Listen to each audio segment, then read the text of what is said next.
El camino a Cristo. Capítulo 3. Un poder maravilloso que convence. ¿Cómo se justificará el hombre con Dios? ¿Cómo se hará justo el pecador? Solo por intermedio de Cristo podemos ser puestos en armonía con Dios y con la santidad. Ahora bien, ¿cómo hemos de ir a Cristo? Muchos formulan hoy la misma pregunta que hizo la multitud el día de Pentecostés, cuando convencida de pecado exclamó: ¿qué debemos hacer? La primera palabra de la contestación del apóstol Pedro fue: arrepentíos. Poco después, en otra ocasión dijo: arrepentíos y bautizaos cada uno de vosotros en el nombre de Jesucristo para perdón de vuestros pecados. Hechos 2, 37-38, 3-19. El arrepentimiento abarca tristeza por el pecado y abandono del mismo. No renunciaremos al pecado a menos que veamos su malignidad. Mientras no lo repudiemos de corazón, no habrá cambio real en nuestra vida. Muchos no comprenden la verdadera naturaleza del arrepentimiento. Muchísimas personas se entristecen por haber pecado, e incluso se reforman exteriormente, pues temen que su conducta errónea les acarree sufrimientos. Pero esto no es arrepentimiento en el sentido bíblico, ya que lamentan el sufrimiento más bien que el pecado. Tal fue el pesar de Esaú cuando vio que había perdido su derecho de primogenitura para siempre. Balaam, aterrorizado por el ángel que estaba en su camino con la espada desenvainada, reconoció su culpa, pues temía perder la vida. Sin embargo, no experimentó un sincero arrepentimiento del pecado. No cambió de propósito ni aborreció el mal. Judas Iscariote, después de traicionar a su Señor, exclamó: he pecado porque he entregado sangre inocente. Mateo 27:4. Esta confesión fue arrancada a su alma culpable por un tremendo sentimiento de condenación y una pavorosa expectación de juicio. Las consecuencias que habría de cosechar lo llenaban de terror, pero no experimentó profundo quebrantamiento de corazón ni dolor en su alma por haber traicionado al Hijo Inmaculado de Dios y negado al Santo de Israel. Cuando el faraón de Egipto sufría bajo los juicios de Dios, reconocía su pecado a fin de escapar al castigo, pero volvía a desafiar al cielo, tan pronto como cesaban las plagas. Todos los mencionados lamentaban los resultados del pecado, pero no experimentaban pesar por el pecado mismo. Sin embargo, cuando el corazón cede a la influencia del Espíritu de Dios, la conciencia se vivifica, y el pecador discierne algo de la profundidad y de lo sagrado de la santa ley de Dios, fundamento de su gobierno en los cielos y en la tierra.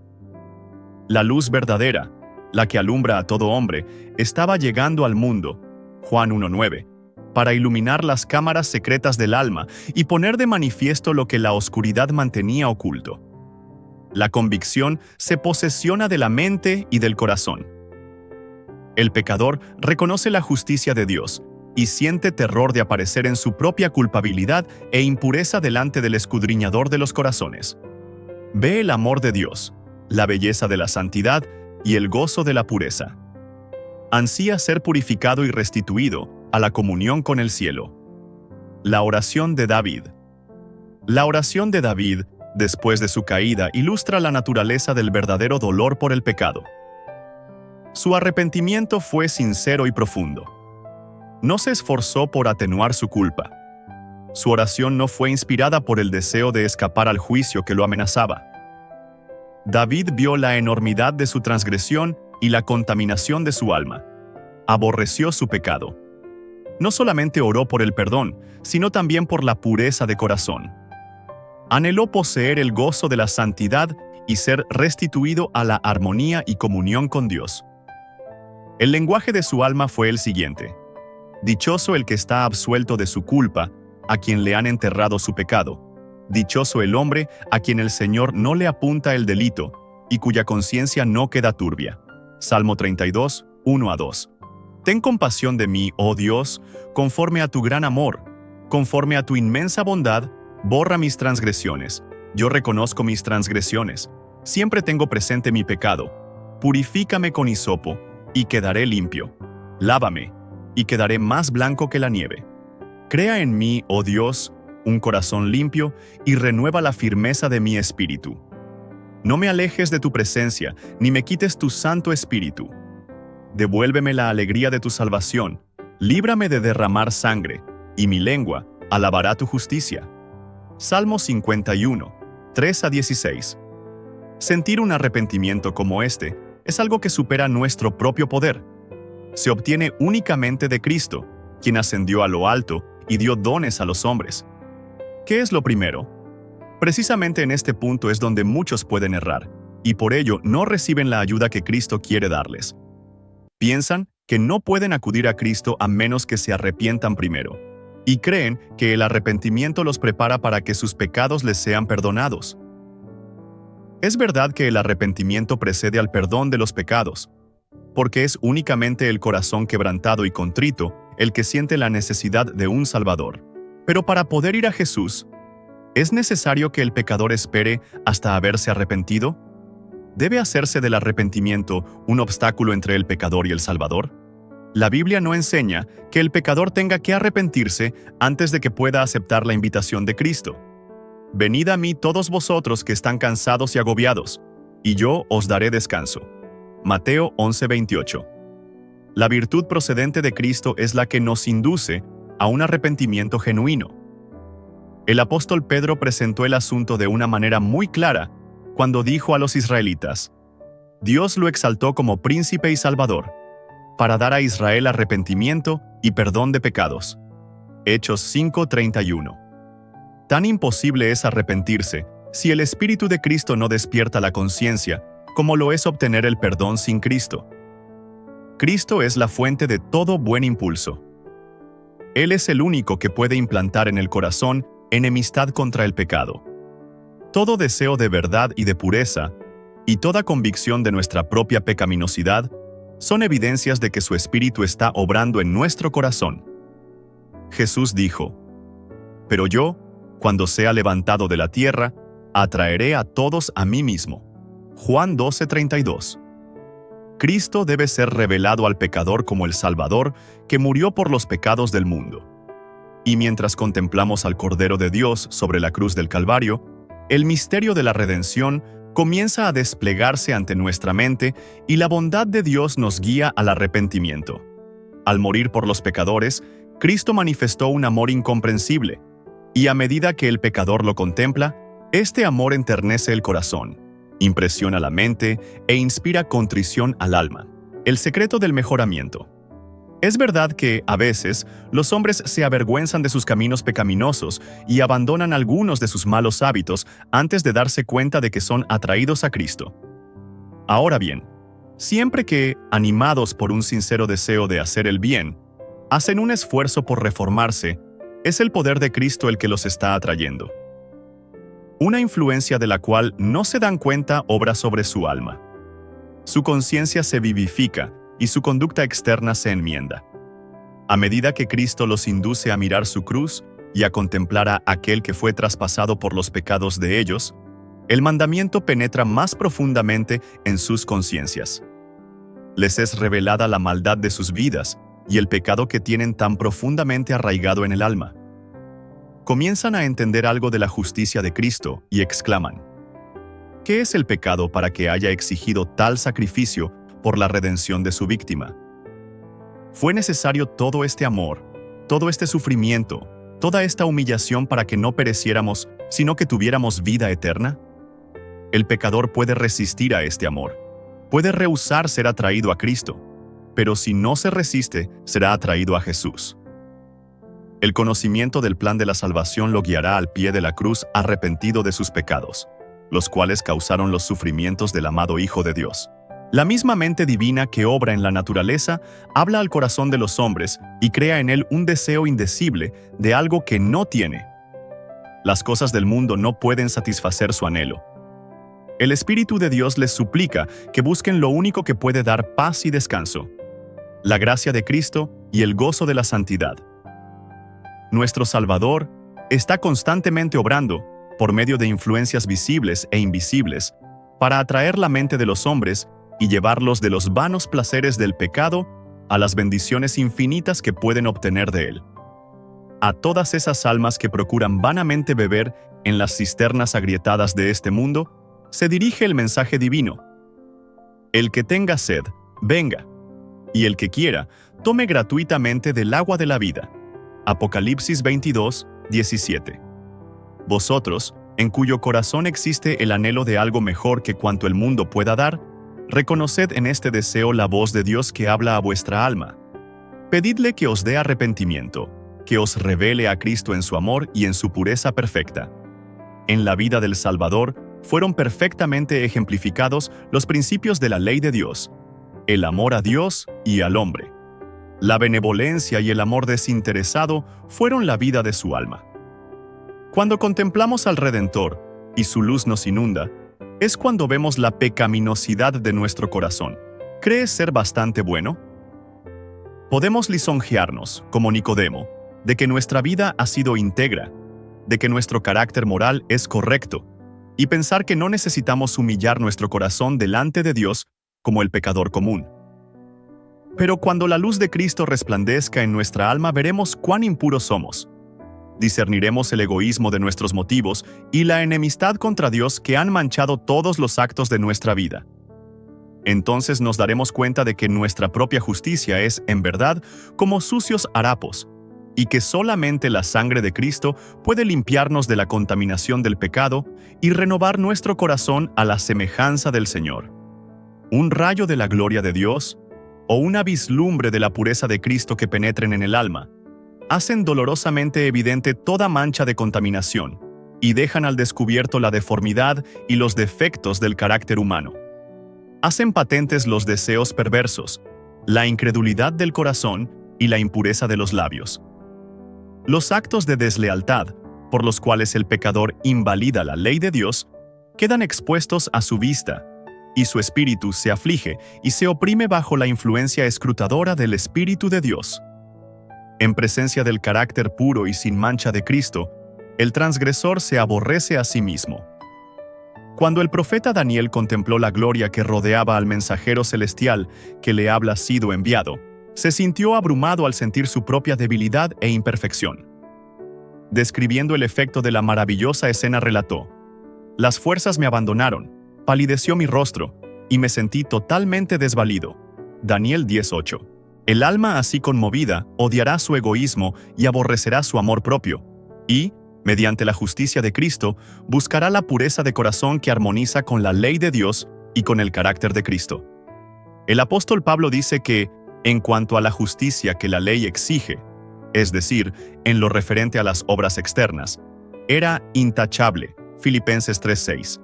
Pero cuando discernió el carácter espiritual de la ley, se reconoció pecador.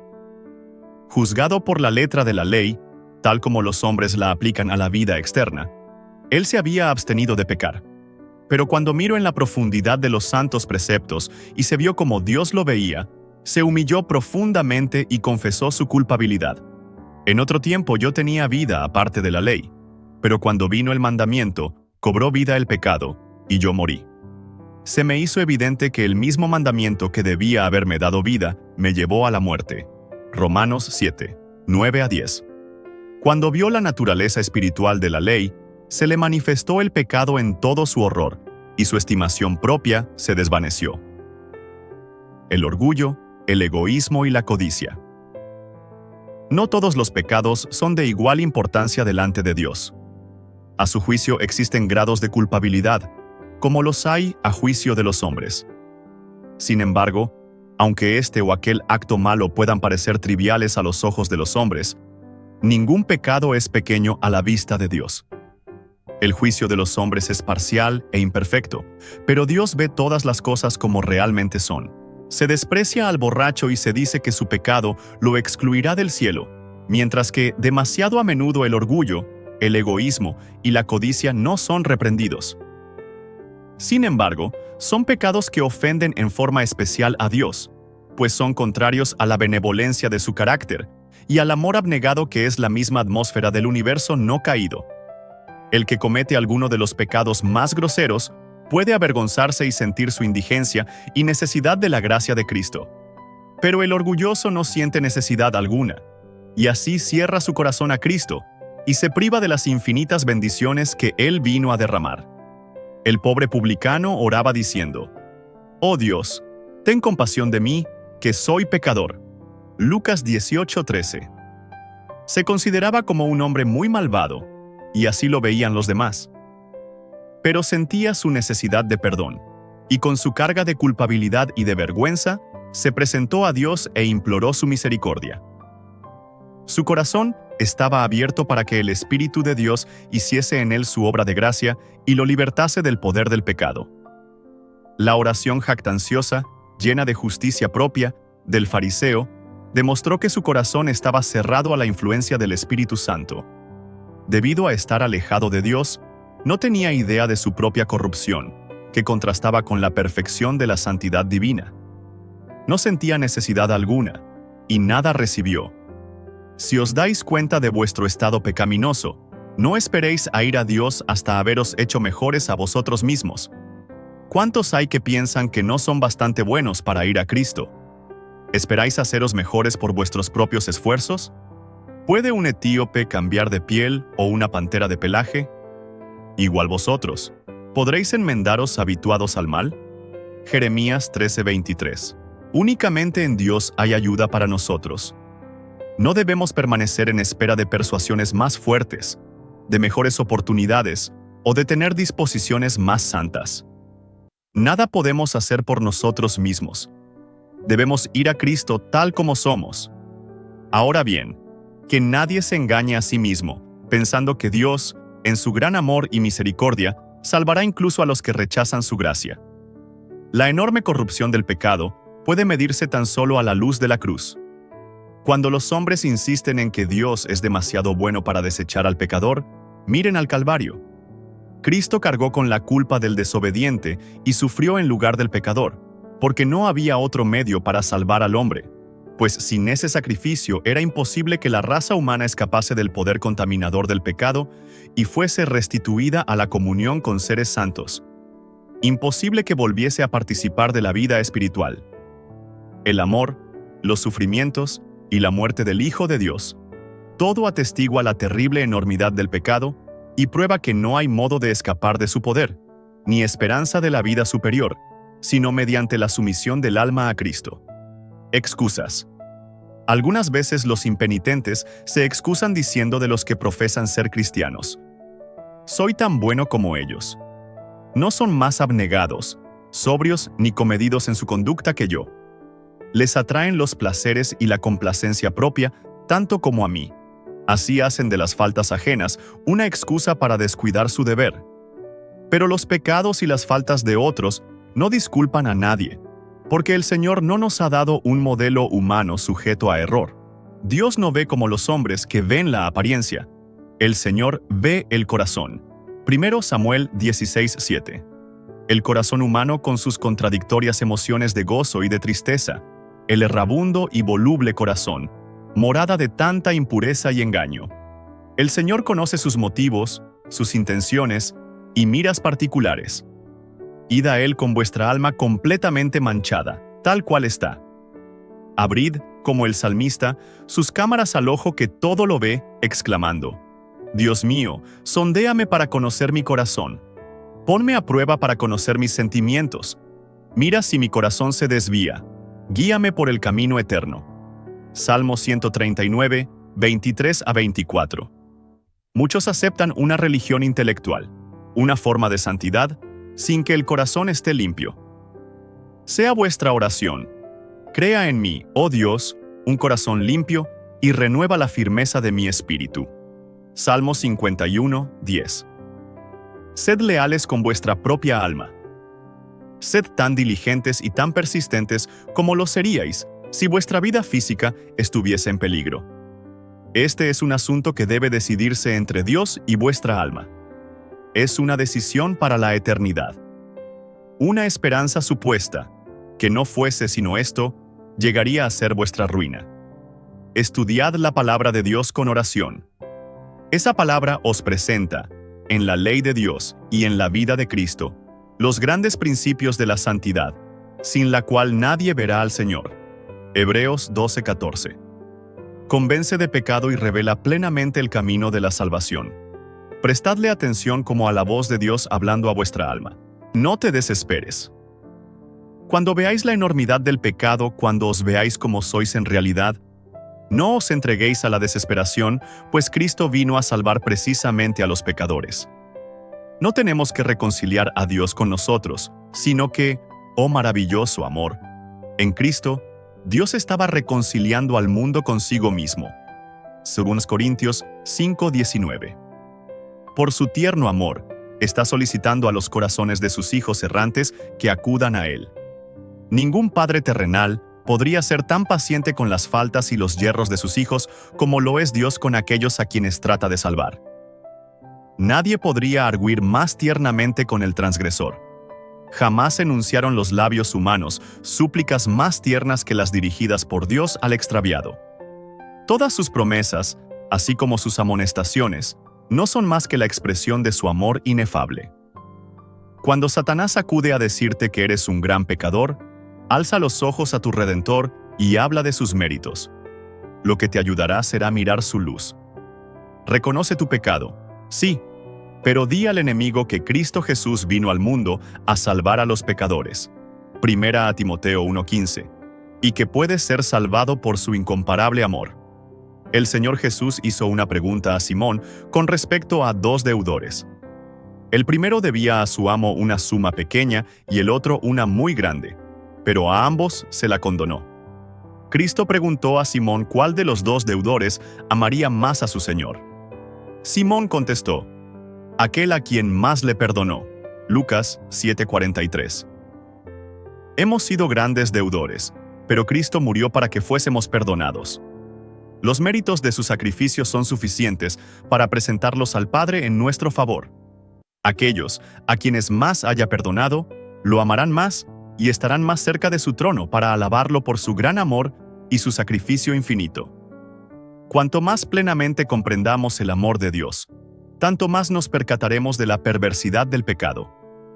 Cuando vemos cuán larga es la cadena que se lanzó para rescatarnos y comprendemos algo del sacrificio infinito que Cristo hizo en nuestro favor, nuestro corazón se derrite de ternura y contrición. Este fue el capítulo 3. Un poder maravilloso que convence. Que el Señor te guarde, que el Señor te cuide. Nos vemos en otro capítulo más de El Camino a Cristo.